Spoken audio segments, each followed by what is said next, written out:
आज इस वीडियो में हम बात करने वाले हैं सेफ्टी कमेटी के बारे में। इसमें हम जानने वाले हैं कि सेफ्टी कमेटी यानी कि होता क्या है। फिर उसके बाद हम जानेंगे कि सेफ्टी कमेटी का पर्पस क्या होता है। फिर उसके बाद हम जानेंगे कि नंबर ऑफ पार्टिसिपेंट्स कितने होने चाहिए सेफ्टी कमेटी में। फिर उसके बाद हम जानेंगे कि सेफ्टी कमेटी के मेंबर्स कौन कौन होते हैं। और फिर उसके बाद हम जानने वाले हैं कि सेफ्टी कमेटी मीटिंग को हम कैसे कंडक्ट कर सकते हैं। तो आज ये सारी इंफॉर्मेशन आपको इस वीडियो के माध्यम से मिलने वाली है। तो चलिए फिर वीडियो को स्टार्ट करते हैं। तो सबसे पहले जानते हैं सेफ्टी कमेटी के बारे में। तो दोस्तों, एज पर फैक्ट्री एक्ट 1948 इसमें सेक्शन 41 जो जी है वो है workers participation in safety management. तो उसमें पॉइंट नंबर 1 दिया गया है कि जो भी ऑक्यूपायर है तो हर एक फैक्ट्री में जो भी हजार्डस प्रोसेस होती हो या फिर हजार्डस सब्सटेंस का उस फैक्ट्री में इस्तेमाल किया जाता हो या फिर हजार्डस जो सब्सटेंस है उसको हैंडल किया जाता हो, तो वहां पर सेफ्टी कमेटी को वहां पर इस्टेब्लिश करना है, वहां पर सेटअप करना है। और अगर हम सेफ्टी कमेटी के डेफिनेशन की अगर बात करें तो सेफ्टी कमेटी यानी कि ऐसी मीटिंग की जहां पर वर्कर्स हो या फिर एम्प्लॉयर्स हो वो सभी जो है वो रेगुलरली एक ऐसा शेड्यूल बनाते हैं मीटिंग करने का कि जहां पर जो भी साइट के रिलेटेड सेफ्टी इश्यूज हो उसको एड्रेस किया जाए, वहां पर डिस्कस किया जाए। तो ऐसे रेगुलरली शेड्यूल वाली मीटिंग को जो महीने में एक बार होती हो तो उसको सेफ्टी कमेटी जो है कहा जाता है। और इस सेफ्टी कमेटी का मेन गोल ये होता है कि जो भी ऑर्गेनाइजेशन में वर्कर्स हो या फिर एम्प्लॉयज हो उन सभी में सेफ्टी कल्चर जो है वो क्रिएट किया जा सके। तो आपको यहाँ पर समझ में आ गया होगा सेफ्टी कमेटी यानी कि होता क्या है as per factory act 1948 section 41 जी के अनुसार, और उसकी डेफिनेशन क्या है।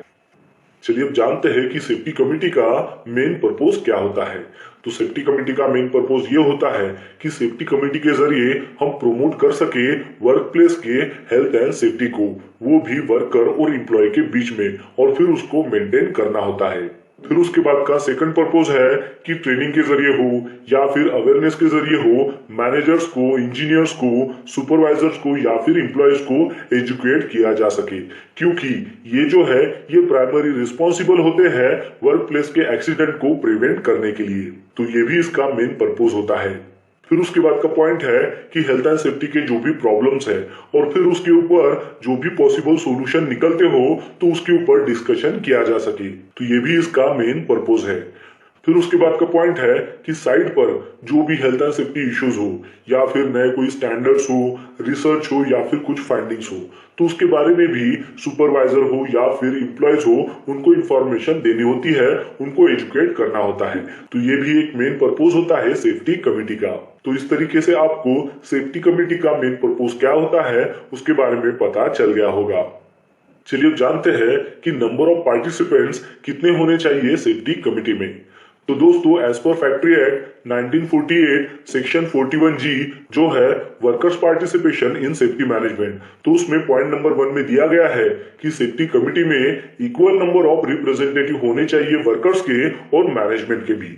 यानी कि सेफ्टी कमेटी में जो भी ऑर्गेनाइजेशन है यानी कि जो मैनेजमेंट है उनके अगर 10 लोग हैं तो वर्कर के जो रिप्रेजेंटेटिव है यानी कि जो भी सब कॉन्ट्रैक्टर हो तो उनके जो भी रिप्रेजेंटेटिव हो वो भी 10 होने चाहिए। यानी कि इक्वल नंबर ऑफ रिप्रेजेंटेटिव यहाँ पर होने चाहिए। तो ऐसी रिक्वायरमेंट होती है। लेकिन अगर हम प्रैक्टिकली अगर बात करें सेफ्टी मीटिंग में तो वहां पर ज्यादातर मैनेजमेंट के लोग होते हैं और वहां पर वर्कर के जो रिप्रेजेंटेटिव है वो कम आते हैं। लेकिन ऐसा नहीं होना चाहिए, वहां पर इक्वालिटी होनी चाहिए ताकि जो भी साइट के related health and safety issues हो वो उन तक पहुंच सके और उसके ऊपर क्या सोल्यूशन है उसके बारे में भी डिस्कस किया जा सके। चलिए अब जानते हैं सेफ्टी कमेटी के मेंबर्स के बारे में कि वो कौन होते हैं। तो सबसे पहले है कि मैनेजमेंट की तरफ से एक सीनियर मैनेजर होना चाहिए। यानी कि जो भी कंपनी में आप काम कर रहे हो, जो भी ऑर्गेनाइजेशन में जिस साइट पर आप काम कर रहे हो तो उस साइट के ऊपर जो भी सीनियर मैनेजर है वो उस सेफ्टी कमेटी का मेंबर होना चाहिए। फिर उसके बाद है एचएससी रिप्रेजेंटेटिव। वो एचएससी मैनेजर भी हो सकते हैं, एचएससी इंजीनियर भी हो सकते हैं या फिर एचएससी ऑफिसर भी हो सकते हैं। यानी कि एचएससी डिपार्टमेंट की तरफ से एक रिप्रेजेंटेटिव उनका इस सेफ्टी कमेटी का मेंबर होना चाहिए। फिर उसके बाद है डिपार्टमेंट्स मैनेजर। यानी कि साइट पर अगर सिविल डिपार्टमेंट हो, मैकेनिकल डिपार्टमेंट हो, पीएमसी डिपार्टमेंट हो या फिर अदर डिपार्टमेंट हो तो उन डिपार्टमेंट की तरफ से उनके जो मैनेजर्स है या फिर उनके जो रिप्रेजेंटेटिव है वो भी सेफ्टी कमेटी के मेंबर होने चाहिए। फिर उसके बाद है कि कॉन्ट्रैक्टर्स और कॉन्ट्रैक्टर के जो रिप्रेजेंटेटिव है यानी कि वर्कर के जो रिप्रेजेंटेटिव है वो भी जो है सेफ्टी कमेटी मेंबर होने चाहिए। तो ये जो है ये मेनली सेफ्टी कमेटी के मेंबर होने चाहिए। लेकिन इसके अलावा अगर आपको सेफ्टी कमेटी में किसी दूसरे मेंबर को भी ऐड करना है तो आप इसमें ऐड कर सकते हो। चलिए अब जानते हैं कि सेफ्टी कमेटी मीटिंग को हम कैसे कंडक्ट कर सकते हैं।